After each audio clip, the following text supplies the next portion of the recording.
Hey, what is up, everybody? This is Stevie Breach coming to you here tonight. I just got done watching the WWE 2017 Royal Rumble. I will honestly tell you that, in my mind, this Rumble was fun. It had exciting things that happened, mostly from number 20 to number 30. Um, but all in all, I think this Royal Rumble was sort of a major disappointment. If you remember going back to when the Royal Rumble was first announced that it was going to go back to the Alamo Dome in San Antonio, I said that this possibly could be one of the biggest Royal Rumbles of all time. The one thing that I was looking forward to more than anything else was that it seemed like this was the year that anybody could win the Rumble. And as championship matches got named with John Cena versus AJ, Roman Reigns against Kevin Owens, it sort of took some of the bigger names out of the Rumble that weren't going to be able to compete. Sort of maybe making it a little bit easier to pick. I mean, this year Seth Rollins didn't even get to compete in the Rumble, did a storyline against Triple H at WrestleMania. And it sort of got it to the point where less names were taken out, but the more it got there, it sort of was a mixed bag where I picked Taker to win the whole thing, but I really wasn't even sold on it. In the end, Randy Orton pulled out the win for him and the Wyatts. It almost seemed as if it's a double turn between him and Roman Reigns. Definitely Roman Reigns eliminating The Undertaker. You can sort of tell that they're really setting up that match for WrestleMania. With after the elimination of The Undertaker, Roman Reigns said, "This is my yard now," and Undertaker gave him a look as basically, "We'll see." It sort of goes back to Undertaker being on SmackDown, the SmackDown before Survivor Series, saying that he's back, he's going to be around more, and that he's a SmackDown guy. With it being him versus Roman, looks like we're going to get a lot of Undertaker on Monday Night Raw in the foreseeable future. Randy Orton, when he got the win, the announcer said that this is the rebirth. A lot of people are drawing an immediate conclusion that because Orton won the Rumble, they're going to have Bray Wyatt win at the Elimination Chamber, setting up Bray Wyatt versus Randy Orton at WrestleMania 33 for the WWE World Heavyweight Championship. I don't know if they're going to be together. That's probably the easiest match to draw between. I don't think they're going to do Orton versus Cena, who won his match, winning his 16th championship. It sort of sucks that Cena would lose it so fast. I don't know what plans they have for Cena. Cena versus Taker seemed like the match I wanted to see more than anything else. But now with Undertaker, now with Randy Orton winning the Rumble, doesn't really seem like that's going to happen. They'll figure it out. I'm sure they got a plan. I remember a couple weeks ago when I heard Roman versus Undertaker, I thought there was no chance in hell that match was going to happen, but it is what it is. You can really see that Brock and Goldberg will be having their match at WrestleMania that they all thought was going to be going down. So those are the easy storylines to go with. When the Rumble kicked off, it kicked off with Kaz and Jericho. Jericho was in the Rumble, honestly, forever. I believe he was in the Final Four before being eliminated by Roman Reigns. And every time I thought this guy was out, he came popping in. There was one time he was out of the ring for a little bit when Braun Strowman was going on his little run. But, he finally got back in there, and just every once in a while I would forget about him. Like he was hanging out in the corner, getting beat up, laying on the mat. He wasn't doing the Jerry the King Lawler hiding underneath the ring, but it was what it was. Mojo Rawley, my boy, came in at number 4. He did have...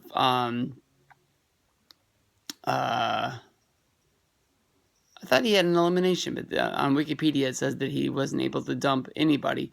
Jack Gallagher was our first surprise coming from 205 Live. Honestly, probably one of the most big fan favorite from there. A returning Mark Henry came in at number 6. Braun Strowman ran wild at number 7. He had a point when he basically was taking out just about everybody in sight.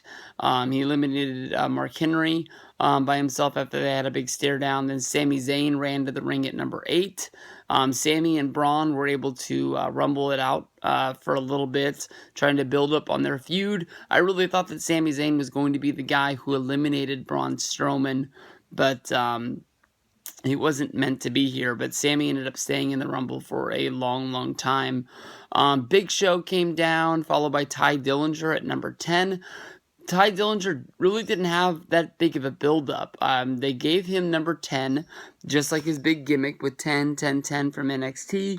But, they didn't really...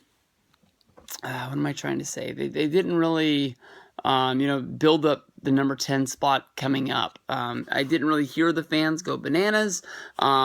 I'm guessing that he's still going to be in NXT, especially with him not getting the win against Eric Young at the last one.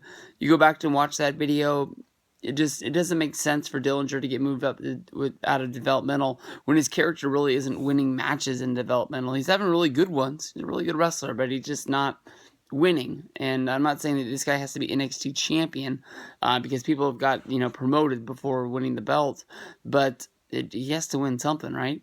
Ellsworth came down at number 11. I don't know if he was really a big surprise.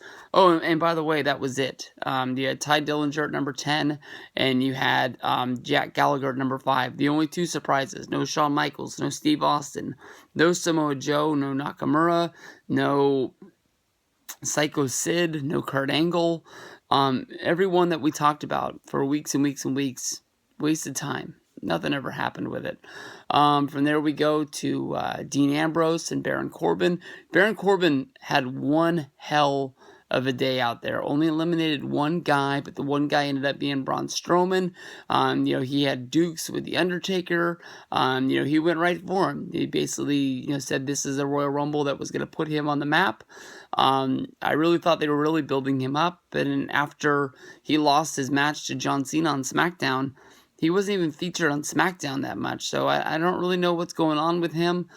Looking at, the WrestleMania card, he's probably going to be in that Andre the Giant Memorial Battle Royal again.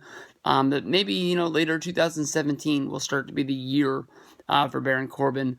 Kofi Kingston, Big E, and Cesaro. Kofi Kingston, Big E, and Xavier Woods all came out in between number 14 and number 20. In that mix was also Sheamus and Cesaro. Pretty cool. We had Sheamus and Cesaro eliminate all 3 members of the New Day all at once. And then right as they were eliminated, Chris Jericho eliminated Sheamus and Cesaro. So in the matter of seconds, you had 5 guys dumped over the top. Rusev came down with his dashing Cody Rhodes mask. He was in the Rumble for a good little time. Didn't do a whole lot once he was in there, but from the 20 to 30 spot is when it really picked up. Bray Wyatt coming out at number 21, Apollo Crews at 22, Orton, your future winner, at 23, Dolph Ziggler at number 4. Dolph Ziggler got a Royal Rumble spot that is only rivaled by Billy Gunn. I can't remember what year it was, but Billy Gunn hit the Rumble, and he hit Faymasters on like 4 previous world champions of WWE. I can't remember who they were in there, but I remember at one point he pushed somebody out of the way because they weren't a big enough name to be taking a Faymaster from Billy Gunn. But Dolph Ziggler hit super kicks on just about everybody. When it all came down to it, he didn't eliminate anybody, but he did get a moment, and it was a bigger moment than I thought he was going to get. Luke Harper came out at number 25, followed by Brock Lesnar at 26, who knocked down just about everybody, knocked out a few people. Enzo Amore came out at number 27. He didn't, do the big, wind up and speech. He just sort of came down to the ring, faced off with Brock Lesnar, ran right into a clothesline from Brock, which turned Enzo almost inside out. And at that moment, number 28, the buzzer rang. Goldberg came down for the big face-off with Brock Lesnar. Goldberg once again gets the better of Brock Lesnar, eliminates him, throwing him out of the Rumble. The Undertaker comes out at number 29, followed by number 30. Roman Reigns, surprising everyone. Final four of the night ended up being Roman Reigns, Chris Jericho, Randy Orton, and Bray Wyatt. With the Wyatts, Luke Harper came down. Luke Harper went after Randy Orton. Luke Harper went after Randy Orton, trying to get retribution from the Go Home SmackDown, where they left him laying.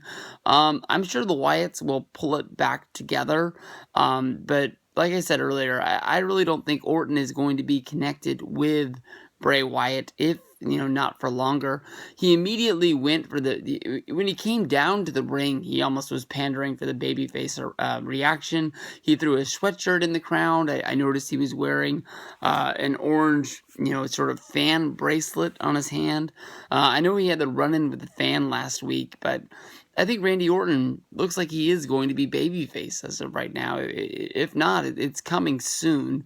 Cole saying that this was the rebirth of Randy Orton really tips the hat to me that I think that's the direction they're going in.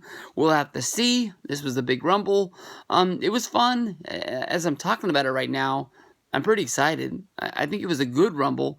I just honestly think it was really disappointing. So we'll see how this stacks up in years to come. I don't think it was one of the best, but definitely from number 20 to number 30, packed a lot of action.